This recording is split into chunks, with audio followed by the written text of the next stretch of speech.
오늘 하나님께서 우리에게 주신 말씀은 누가복음 7장 11절부터 15절까지의 말씀입니다. 우리 함께 이 말씀을 읽어 올립니다.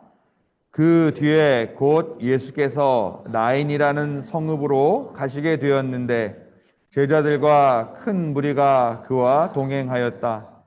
예수께서 성문에 가까이 이르셨을 때에 사람들이 한 죽은 사람을 메고 나오고 있었다. 그 죽은 사람은 그의 어머니의 외아들이고 그 여자는 과부였다. 그런데 그 성에 많은 사람이 그 여자와 함께 따라오고 있었다. 주님께서 그 여자를 보시고 가엾게 여기셔서 말씀하셨다. 울지 말아라.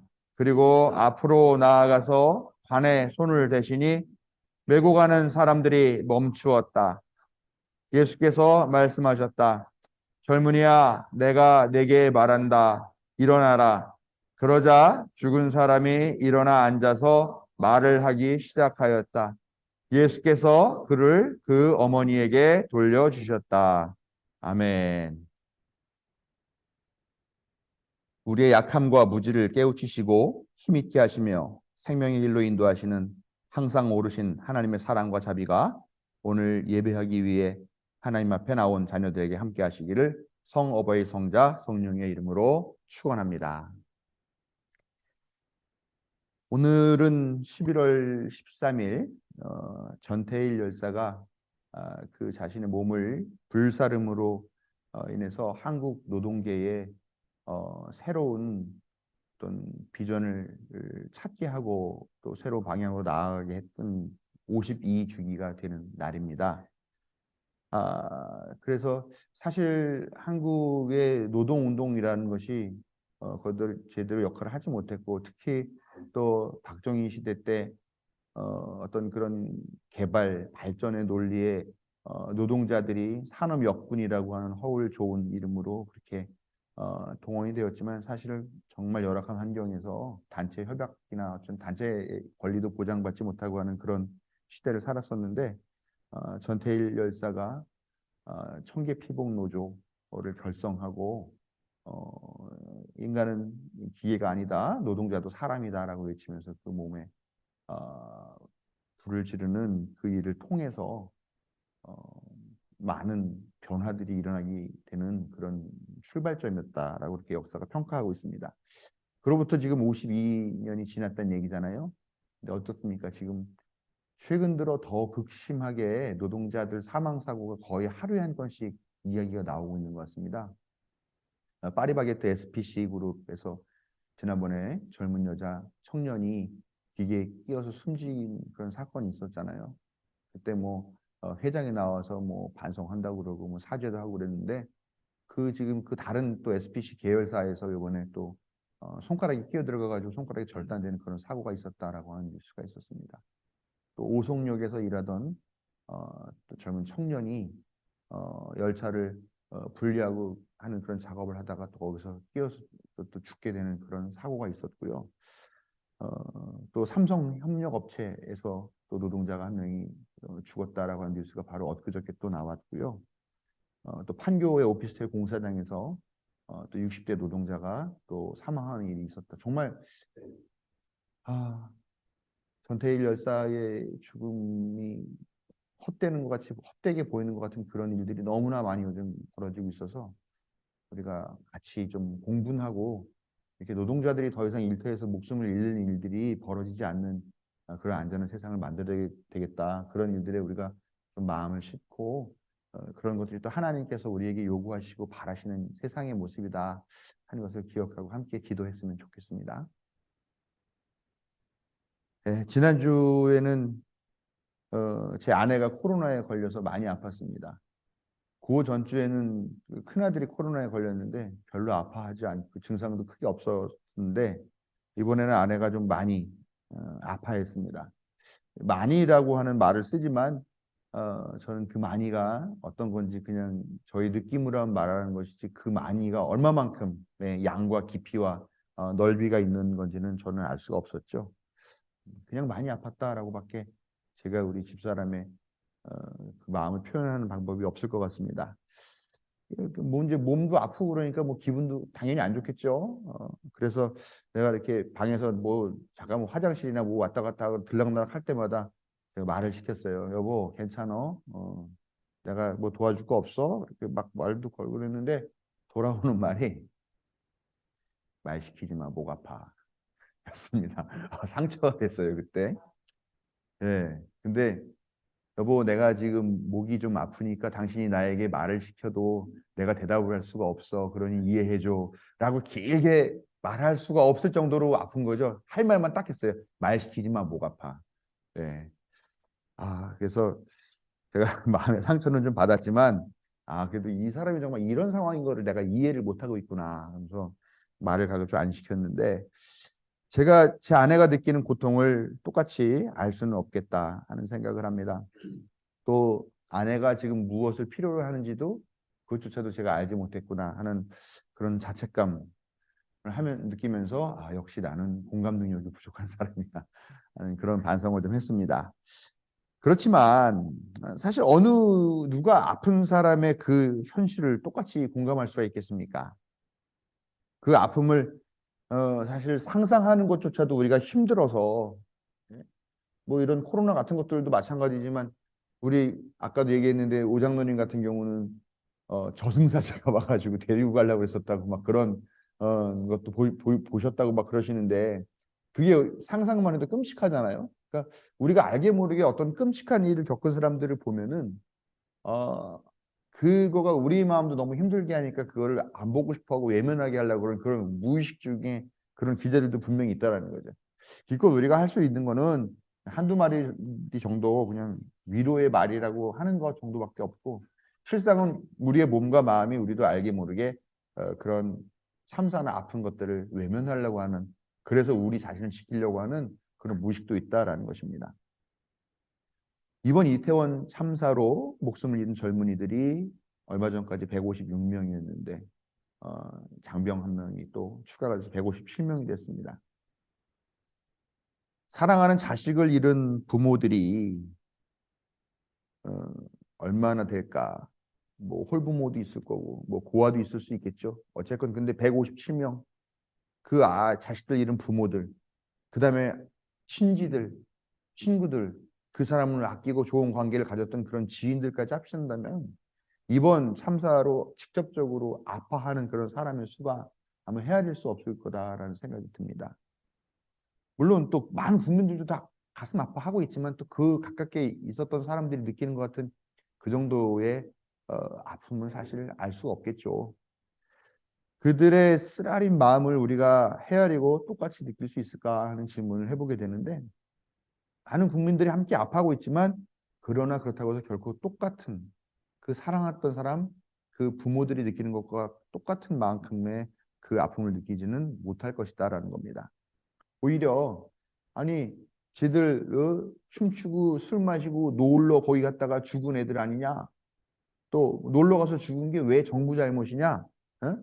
아니 지들이 놀러 갔다가 지들이 잘못하고 지들이 미련하게 사람 많은 데 갔다가 죽은 건데 왜 국가에서 장례비를 지불하냐 하는, 이런 오히려 그 가족들의 가슴에 못을 박는 말을 하는 사람들까지도 등장했더라라는 것입니다. 이번 사고를 보면서 우리가 세월호를 떠올리지 않을 수가 없죠. 총 304명이 되는 생명이 세상을 등졌고, 그중에 채 피지도 못하고 죽은 고등학생이 261명입니다. 그들은 사고 나서 배가 기울어져 가고 있는데 가만히 있어라 가만히 있어라 하는 그 말을 그대로 듣고 마냥 기다리다가 세상을 떠나게 된 것입니다. 그 생명들도 생떼 같은데 지금 그렇게 자기 자식을 떠나보낸 그 단원고의 유가족 어머니들, 아버지들이 지금 모여가지고 안전한 사회 만들어야 된다. 다시는 이런 참사가 일어나게 놔둬서는 안 된다. 법적으로도 하고 분명하게 처벌받는다는 것들을 보여주는 그런 조치들 필요하다라고 하면서 그거 요청하는데 그게 안 되고 있어요. 그 지금 8년 하고도 지금 9년 가까이 이 거리를 헤매면서 이 주장들을 하고 있어요. 이 이 단원고의 이 부모들 보면은 자식을 잃은 트라우마, 그러면서 얼마나 많이 이 세월호를 뭐 이념화시키고 또 편견을 갖고 그랬습니까? 그래서 뭐 시체팔이하러 나왔냐 막 이런 얘기도 하고 그러는데 그런 세상의 어떤 비난이라는 트라우마까지 또 더해진 거잖아요. 우리가 가끔 안산에 가가지고 기도회도 같이 드리고 하는데 거기 계신 어머니들 보면은 뭐라고 할 말이 없고 그냥 마음이 미어지긴 합니다만 결코 내가 느끼는 그 미어짐이 트라우마에 트라우마를 더하고 또 아픔에 상처에 소금을 뿌리듯 하는 그런 어, 일들을 8년 이상 당했던 그분들의 그 마음을 우리가 제대로 알 수는 없지 않겠는가 하는 생각을 매번 하면서 부끄러운 마음을 갖습니다. 이태원이나 세월호 참사 같은 그런 큰 사건 사고가 아니더라도 아마 이 자리에 앉아 있는 우리 역시 각자의 삶에서 많은 어려움들을 만나지 않는가라는 생각을 합니다. 꺼내놓을 수 없는 상처, 숨기고 싶은 아픔, 말하기 두려운 걱정, 또 감당하기 어려운 슬픔, 또 말해봤자 위로받지 못할 것 같은 그런 큰 그런 상처들이 분명히 있을 겁니다. 뭐 그렇게 큰 거 아니라 하더라도 어쨌건 마음에 힘들어하는 그런 것 하나 없이 사는 사람들은 아마 없지 않을까라고 생각을 합니다. 그런 우리에게 어느 누구는 야, 뭐 저기 이태원에서 죽은 사람들도 있고 세월호로 죽은 사람들도 있고 그 가족들도 있는데 너 그따위 것 같이 그런 사소한 일로 아파하고 힘들어해? 너 너무 배부른 소리 한다 라고 그렇게 말하는 사람이 있을 수도 있겠습니다. 그러나 어떤 아픔이든지 간에 당사자에게는 항상 힘겨운 재난이 된다라는 거죠. 우리 군대에 있을 때 그렇죠. 뭐 현역이나 해병대나 방위나 군대 생활 똑같이 힘든 건 마찬가지다. 이런 얘기 있는 거죠. 또 남의 죽으면은 상처를 못 느낀다 하더라도 자기 손에 생채기 하나 난 것 갖고는 그렇게 아프다고 하는 것이 자기 자신이죠. 그 어느 누구도 사실 거기에 대해서 함부로 말하면서 너의 고난은, 너의 아픔은, 너의 상처는 사소하다라고 그렇게 말할 수는 없다라는 겁니다. 어느나 누구나 느끼게 되는 이런 상처들. 그런데 그런 상처들을 옆에서 지켜보는 사람들조차도 괜히 할 수 있는 말이라는 게 뭐가 있을까? 할 수 있는 위로라는 게 뭐가 있을까? 그냥 힘내. 어떻게든 살아야지. 산 사람은 살아야지. 어떻게든 이겨내야지. 힘내자. 많이 슬프겠구나. 고작 이 정도의 말 하는 것밖에 없지 않겠는가라는 것이죠. 조금 더 공감하면 같이 끌어안고 울거나 아니면 손을 잡아주는 것 정도밖에 우리가 그 사람들을 위로해 줄 수 있는 건 없다라는 것입니다. 우리 교회에도 나왔었던 우리 임원 전도사 다 아실 거예요. 우리 원이 참 키도 크고 헌칠하게 잘생기고 아주 매너 있고 그런 친구였죠. 지금은 저기 당진 쪽에서 목회를 하고 있습니다. 제가 이 친구를 제가 일하는 단체에서 간사로 이렇게 채용을 해서 썼던 일이 있었어요. 아마 뭐 다 여러분들도 기억하실 것 같아요. 근데 어느 날 갑자기 이 녀석이 말도 안 하고 출근을 안 하기 시작했어요. 연락도 안 돼요. 전화도 안 받고. 아무도 그 행적에 대해서 아는 사람이 없습니다. 소위 말하는 잠수를 탄 거죠.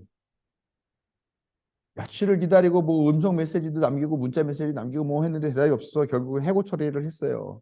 그리고 나서 엄청나게 한참 지나고 나가지고 왜 그랬는지를 들었어요.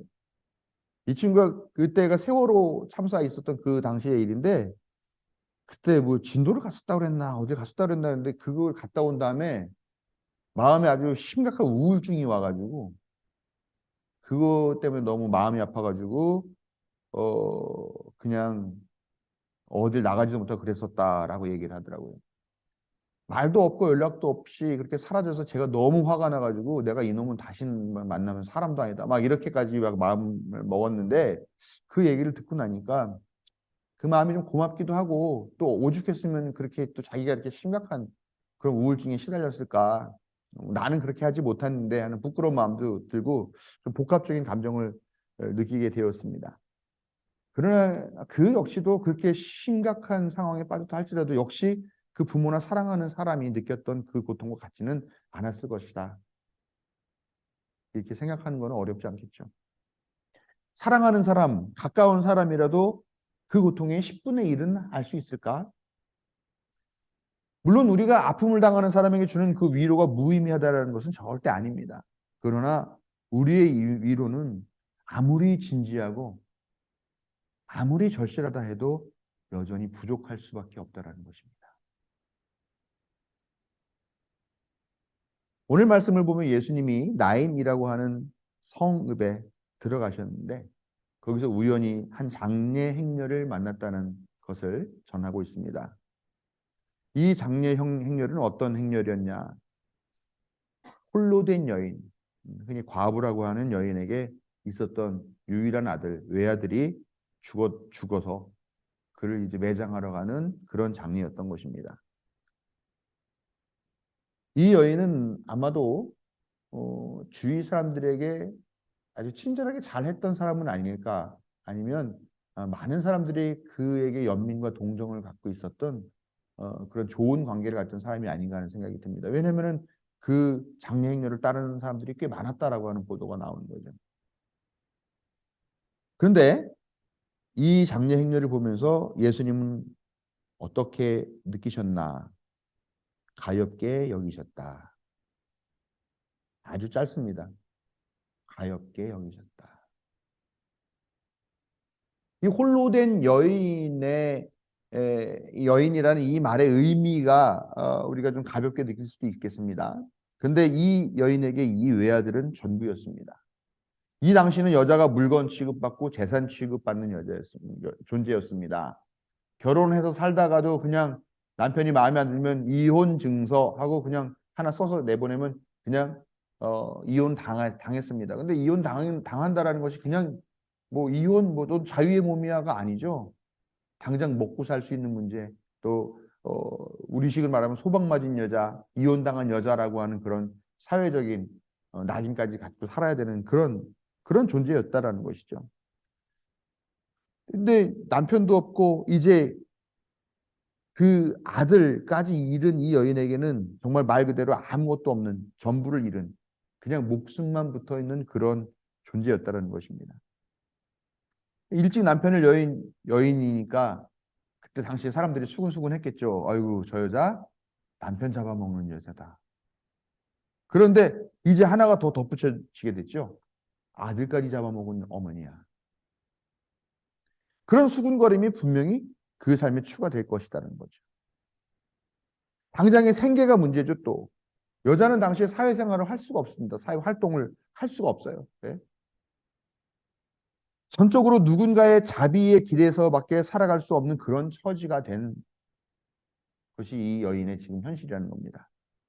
그의 유일한 희망이었던 외아들이 죽음과 동시에 사회에서 철저히 버려진 약자가 됐고 이제는 정말 그 어느 곳에도 기댈 것 없는 그런 현실 앞에 이 여인이 서 있습니다. 그러나 그런 자기가 앞으로 당하게 될 그런 여러 가지 상황들, 그런 복잡한 문제들, 시대상보다 더 가슴 아프고 더 쓰라린 것은 이 여인에게 있어서 내가 그렇게 사랑했던 이 아들을 잃었다라고 하는 그 마음이겠죠. 그게 가장 슬프고 가장 아픈 마음이었을 겁니다. 그런데 그런 여인인데 이 성서는 예수님이 그 여인, 그 장례 행렬을 보고서 가엾게 여기셨다. 짧아도 너무 짧아요. 그렇지만 예수님은 말은 많이 하지 않으셨지만 이 말 한마디에 담겨 있는 이 문장과 이 행 사이에 담겨 있는 거기에는 참 많은 감정들이 숨겨져 있더라라는 겁니다. 예수님은 그 여인의 모든 사정과 슬픔, 두려움과 염려가 얼마나 크고 깊고 예리한지 그리고 무겁고 쓰라린지 알고 계셨고 공감하셨다라는 겁니다. 그래서 예수님은 관에 손을 대고 이 죽은 젊은이를 되살려서 그 어머니에게 돌려주셨습니다. 예수님의 이 위로야말로 가장 완벽한 위로였죠. 지옥으로 떨어졌던 이 여인의 마음을 완전히 천국으로 올려놓은 그런 가장 완벽한 위로를 예수님께서 주신 겁니다. 거기다가 아들까지 되살려줬으니 얼마나 우리에게도 이런 기적이 일어나면 좋겠습니다. 죽었던 젊은이들이 다시 부활하고 또 많은 사람들이 코로나에 걸려 있다 하더라도 우리 믿는 사람들은 코로나에 걸리지 않고 걸려도 그냥 무증상으로, 그리고 절대 지병이 있거나 또 기저질환이 있다 하더라도 코로나 때문에 죽지는 않는 그런 기적이 우리에게 있었으면 좋겠습니다. 일어났으면 좋겠습니다. 그러나 우리가 지금 죽은 사람들이 되살아나오는 그런 기적을 기대할 수는 없잖아요. 전 국민의 반 이상이 코로나에 걸리고 하루에도 30명, 40명씩이 죽어나가는데 예수 믿는다는 이유로 나만 거기서 빠지게 해주세요라는 거를 기대할 수도 없어요. 옛날에는 예수님이 살려주셨는지 모르지만 지금은 이런 일들이 거의 일어나지 않습니다. 물론 예수님이 모든 상처와 아픔을 완전하게 말끔하게 원래대로 되돌리고 치료해 주시지는 못해요. 그리고 그렇게 하신다면 오히려 이 세상은 혼란에 빠질 수밖에 없죠. 그리고 무엇보다도 아픔과 상처는 지금 치유됐다 하더라도 머지않아 또 다른 상처가, 또 다른 아픔이 우리 삶에 찾아온다는 겁니다. 그런 거 있을 때마다 매번 예수님이 오셔서 치료해주고 치유해주고 고쳐주시고 회복시켜주시고 할 수도 없는 노릇 아닙니까? 그걸 알지만 그럼에도 우리에게는 예수님의 위로가 필요합니다. 가엾게 여기셨던 그 짧은 말 한마디밖에 없었던 그런 예수님의 감정이지만, 그러나 예수님은 그 여인의 고통을 다 아시고 그 연민과 그 걱정, 그것을 느끼시고 교감하셨던 그 위로가 바로 우리에게도 지금 간절하게 필요한 줄로 믿습니다. 그런데요, 예수님은 우리를 위로해 주고 계십니다. 그것은 예수님을 통해 나타난 하나님의 마음이고 하나님의 위로인 줄로 믿으셔야 돼요. 인간의 이해와 인간의 위로, 또 인간들이 해주는 공감, 참 감사하고 위로가 되지만 그러나 그것만으로는 여전히 부족해요. 그러나 모든 것을 아시는 하나님이 우리의 아픔과 상처, 슬픔을 아시고 위로해 주신다는 것을 우리가 분명히 확신해야 할 것입니다. 모든 슬픔과 아픔을 하나님이 위로해 주신다는 것을 알고 믿는다는 것, 그것을 이겨낼 수 있는 새로운 힘을 얻는다는 것을 의미합니다.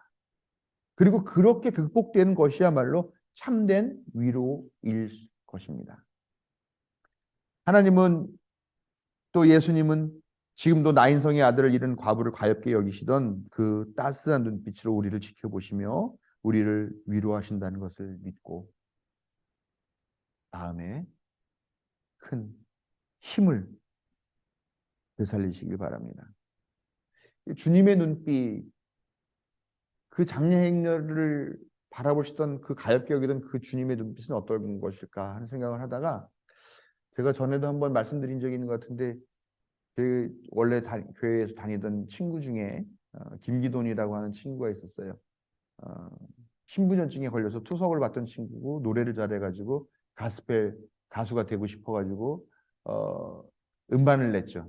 첫 음반을 내고 얼마 되지 않아서 이제 하나님의 부르심을 받았는데, 그 친구가 저를 항상 그렇게 봐주더라고요. 그러니까 다른 친구 녀석 하나는 내가 뭘 하면 너 왜 그렇게 했어? 그렇게 하면 안 되는데 왜 그렇게 했어? 너 다시는 그러지 마. 막 그러면서 이렇게 하는데, 같은 사건을 놓고도 이 친구는 저를 그냥 이렇게 지켜봐 주면서 멀지도 가깝지도 않은 거리에서 지켜봐 주면서 항상 따뜻한 눈빛으로 나는 너를 믿어라고 하는 그런 눈빛으로 저를 지켜봐 줬는데, 이 친구가 그 냈던 음반의 그 타이틀곡이 주님의 눈빛이라고 하는 어, 노래였어서, 이게 주님 나를 지켜봐 주시는 변함없는 그 눈빛, 어, 그 눈빛, 변함없는 눈빛 지켜봐 주시는 깊고 깊은 주 그 사랑, 이런 가사였는데, 제가 오늘 설교 준비하다가 그 노래가 떠올랐고, 그 친구가 나를 봐주는 눈빛이 바로 이 주님의 눈빛이었구나 하는 생각을 하면서 제가 좀 어떤 새로운 마음의 위로를 받게 되는 그런 경험을 했습니다. 우리 모두는 진정한 위로가 필요한 시대를 살고 있습니다. 삶에서 만나는 여러 어려움과 상처들, 그리고 국가적으로 닥친 이런 이태원 세월호 참사와 같은 사건도, 또 거의 매일같이 들려오는 노동자들의 사고 소식과 죽음 소식도 역시 우리를 놀라고 아프게 하는 일입니다. 정말로 위로가 필요해요. 그런데 창조주이자 우주의 주인이신 하나님이 우리를 위로하고 계십니다. 예수님이 우리의 아픔을 헤아리시고 공감해 주시며 손을 내밀어 주십니다. 내가 지금 너희와 같이 아픔을 당하고 있고 너희와 같이 눈물을 흘리고 있고 내가 지금 너를 안아주고 있다라고 우리에게 말을 걸고 계십니다. 그 아픔 알아주고 계십니다.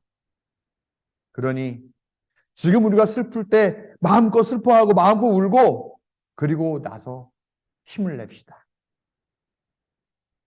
하나님의 위로를 믿고 의지하여 새 힘을 얻는 이 시대의 모든 고통당하는 이들에게 하나님의 사랑과 은총이 함께 계시기를 빌며 축원드립니다.